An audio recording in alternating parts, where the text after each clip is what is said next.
அதாவது நம்ம நடிப்பின் அசுரன் தனுஷ் படங்கள் அப்படின்னாவே படங்கள் மிகப்பெரிய வெற்றி அடையதோ இல்லையோ, பாடல்கள் வேற லெவலில் ஹிட் ஆயிரும். உதாரணத்துக்கு அவருடைய ஆரம்ப கால படங்களை சொல்லலாம். அது மிகப்பெரிய உறுதுணையாக இருந்தது யுவன் சங்கர் ராஜா மியூசிக். துள்ளுவதோ இளமையாகட்டும், காதல் குண்டேனாகட்டும், அதுக்கப்புறம் வந்த புதுப்பேட்டை, யாரடி நீ மோகினி, இப்படி எத்தனையோ படங்களை சொல்லலாம். யுவன் சங்கர் ராஜா மியூசிக்கில் தனுஷ் அவர்கள் நடித்த படங்கள்.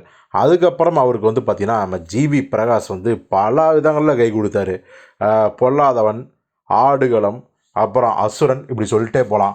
அதுமாரி பார்த்திங்கன்னா நம்ம அனிருத் ராக் ஸ்டார் அவரும் பார்த்திங்கன்னா தனுஷுக்கு வேறு லெவலில் ஒரு சாங்ஸ்லாம் கொடுத்தாரு. ஸோ இப்படி தனுஷுக்கு பல மியூசிக் டைரக்டர்ஸ் தலையில் தூக்கி வச்சு கொண்டாடுவாங்க பாடல்களில்.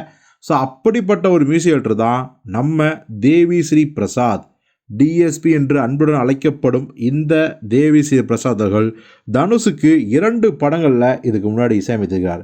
ஒன்று நம்ம மித்ரன் ஜவஹர் இயக்கிய குட்டி அப்படிங்கிற படம், அடுத்ததாக ஹரி இயக்கத்தில் உருவான வேங்கை அப்படிங்கிற படம். இந்த 2 படங்களுக்கும் தேவி ஸ்ரீ பிரசாத் தான் மியூசிக். ஆனால் அதில் ஒரே ஒரு சின்ன குறை என்னென்னா, எந்த 2 படங்கள்லேயும் தனுஷ் அவர்கள் பாடவே இல்லை அப்படிங்கிறது தான்.